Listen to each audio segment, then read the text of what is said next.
भारत जो है एक बहुत बड़ी एक्सरसाइज करने जा रहा है। 3 मुख्तलिफ अपनी फोर्सेस के जरिए जो है वो जो सिंध का एरिया है, सिंध और राजस्थान का जो बॉर्डर एरिया है, वहां पे कि भारत इस बार ये चाहता है कि अपनी फतह का जश्न मनाने के लिए पाकिस्तान के चाहे वो 1 किलोमीटर का एरिया ही क्यों ना हो, वहां पर अपना वो झंडा लहराकर पूरी दुनिया को दिखा सके कि देखिए हमने पाकिस्तान को फतह कर लिया। तो पाकिस्तान ने भी अपना नोटम जारी कर दिया है।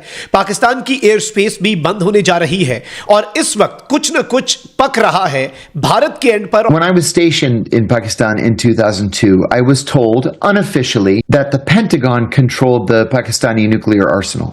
That Musharraf had turned control over to the United States because he was afraid of exactly what you just described. Farmer एक CIA ऑफिसर है, ISI की तारीफ कर देते हैं। पाकिस्तान के जो फॉर्मर प्रेसिडेंट थे परवेज मुशर्रफ, उनको हमने मिलियंस ऑफ डॉलर्स दिए और उन्होंने पाकिस्तान के जो न्यूक्लियर प्रोग्राम है हैंड ओवर कर दिया अमेरिका के। डर ये है कि आपके यहाँ पे कोई भी इसको जो है ना वो प्राइवेट जो ये मिलिशियाज हैं आप उनको दे दोगे, ये तालिबान हो गए या ये दूसरे जो इस्लामिक ऑर्गेनाइजेशंस हैं। इमेजिन करें ना 1990 कू के बाद से लेके 2022 तक मुशर्रफ का क्या हाल था, 2002 तक मुशर्रफ का 1 तक 2 तक क्या हाल था, कोई हाल नहीं था बेचारे का। ठीक है, वो मुश्किल में था। ये तो 9/11 हो गया, पाकिस्तान की रेलेवेंस फिर बढ़ गई, मुशर्रफ साहब ने शरांगा मानिए शुरू कर दी। नमस्कार दोस्तों, अब भारत जल्द ही ऑपरेशन सिंदूर 2.0 स्टार्ट करने वाला है, क्योंकि भारत ने पाकिस्तान के बॉर्डर के बिल्कुल करीब एक बड़ा एक्सरसाइज स्टार्ट कर दिया है, जिसमें भारत के तीनों डिफेंस फोर्सेस, आर्मी, नेवी और एयरफोर्स एक बड़ा युद्ध अभ्यास करने जा रही है। और इस चीज को देख कर पाकिस्तान ने अपनी एयर स्पेस को पूरी तरह से बंद कर दिया है, क्योंकि पाकिस्तान को डर है कि पिछले बार भी भारत ने मिलिट्री एक्सरसाइज के नाम पर पाकिस्तान के टेररिस्ट कैंप्स को उड़ा दिया था। इस बार भी भारत पाकिस्तान के जितने भी मिलिट्री कैंप है उन्हें टारगेट करने जा रहा है। आप सबको याद होगा, आज से 1 महीने पहले राजनाथ सिंह सर ने कहा था कि पाकिस्तान जो इस वक्त सक्रीक वाले इलाके में है, कुछ मिस एडवेंचर करने जा रहा है, वो रोक दे, वरना भारत इस बार ऑपरेशन शुरू किया तो पाकिस्तान की कराची पोर्ट पर ही कब्जा करेगा। इसके साथ साथ आज ही पाकिस्तान का न्यूक्लियर थ्रेट्स भी पूरी तरह से एक्सपोज हो गया है, जहां पर एक्स चीफ ने खुले तौर पर दुनिया के सामने कह दिया है कि पाकिस्तान का न्यूक्लियर एसेट्स पूरी तरह से अमेरिका के कंट्रोल में है।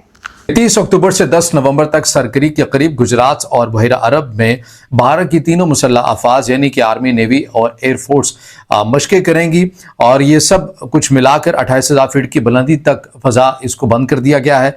ये मशक़ें ज़ाहिर मुतनाज़ इलाक़े के अंदर की जा रही हैं और भारत की जो वज़ारत दिफ़ा है वो ये कह रही है कि भाईजान हमारा तो ये रूटीन का मामला है, हमें तो मालूम ही नहीं है कि पाकिस्तान इसे क्यों इश्तियाल अंगेज़ी तसव्वुर कर रहा है। तो पाकिस्तान आपके साबका रिकॉर्ड को देखते हुए इसे इस अंदाज से देख रहा है, क्योंकि जब आपने ऑपरेशन सिंदूर शुरू किया था उस वक्त भी तो आपने फ़ौजी मशकों का ही कहा था और उसके बाद फिर आपने एक मुल्क की खुद मुख्तारी को चैलेंज किया और जो कुछ हुआ वो दोहराना मकसद नहीं है। इसके जवाब में पाकिस्तान ने क्या किया है, पाकिस्तान ने 28 और 29 अक्टूबर के लिए वस्ती और जनूबी फ़ज़ाई इलाकों का नोटम लगा दिया, यानी पाकिस्तान ने भी अपने इन 2 तारीखों के अंदर अपनी फ़ज़ाई हदूद को बंद कर दिया है। लेकिन पाकिस्तान की तरफ से ये वाज़ेह नहीं किया गया क्या इन दिनों के अंदर किसी हथियार का तजर्बा होना है या फिर एयरफोर्स ने अपनी मशक़ें करनी है। ये फ़िलहाल जो है वो क्लैरिटी नहीं है, लेकिन ये तो तय है कि 28 और 29 अक्टूबर के लिए वस्ती और जनूबी जो फ़ज़ाई इलाके हैं यहाँ के लिए पाकिस्तान की जानिब से नोटम जो है वो जारी कर दिया गया है।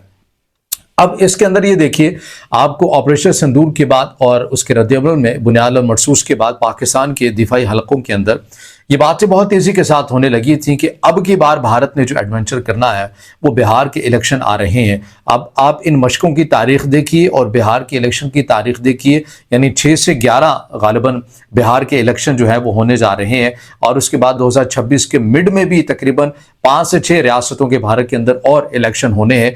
तो जब जब भारत के अंदर इलेक्शन आता है सरहदों में तनाव बढ़ जाता है। वो जैसा कि भारत के अंदर ही बसने वाले जो शायर थे राहत इंदौरी, उन्होंने बेहतरीन भारत की जो एक पॉलिसी है तनाव के हवाले से लेकर और चुनाव के हवाले से लेकर उसको एक शेर के सूरत के अंदर मुकम्मल जो है वो बंद किया था।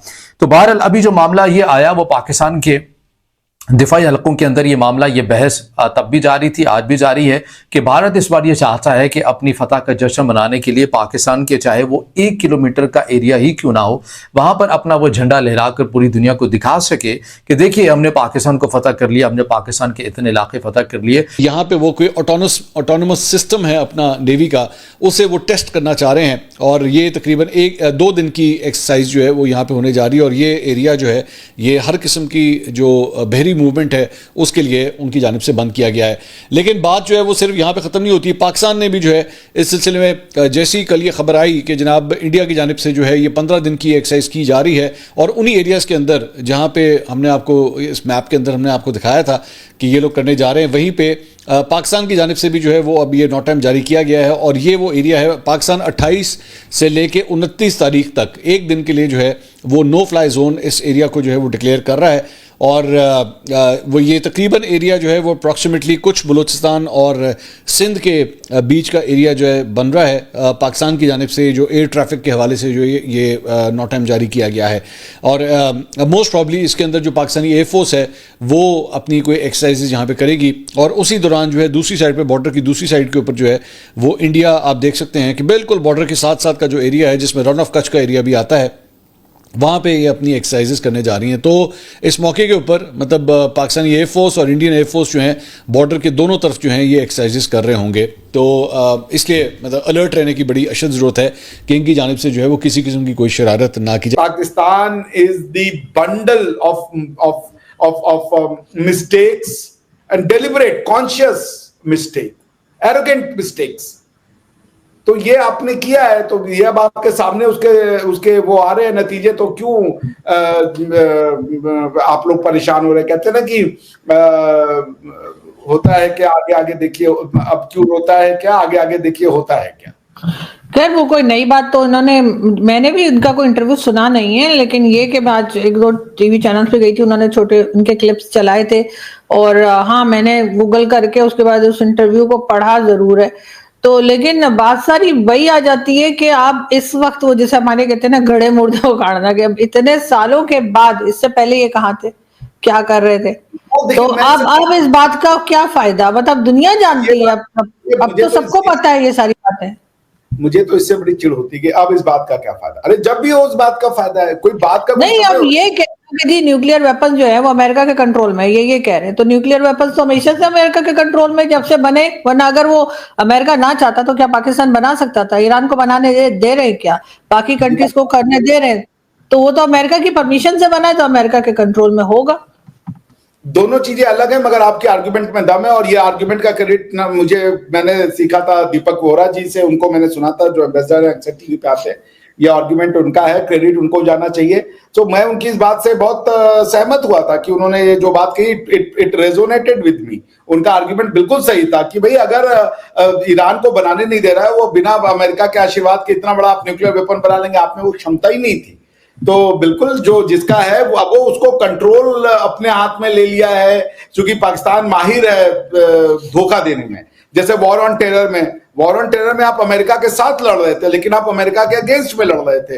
अमेरिका को लग रहा था कि आप उनके साथ में लड़ रहे हैं, मगर आप अमेरिका के अगेंस्ट में लड़ रहे थे। उसी तरीके से अमेरिका को लगा कि न्यूक्लियर वेपन दे दो तो ये हमारे कंट्रोल में रहेगा, मगर उन्होंने न्यूक्लियर वेपन अमेरिका के कंट्रोल से हटा दिया होगा। इसलिए बाद में अमेरिका को न्यूक्लियर बॉम्ब का कंट्रोल लेना पड़ा होगा। तो this is very much possible कि आप डबल गेम खेल जाए, कि आपने, चूंकि डर ये है कि आपके यहाँ पे कोई भी इसको जो है ना वो प्राइवेट जो ये मिलिशियाज हैं आप उनको दे दोगे, ये तालिबान हो गए या ये दूसरे जो इस्लामिक ऑर्गेनाइजेशंस है,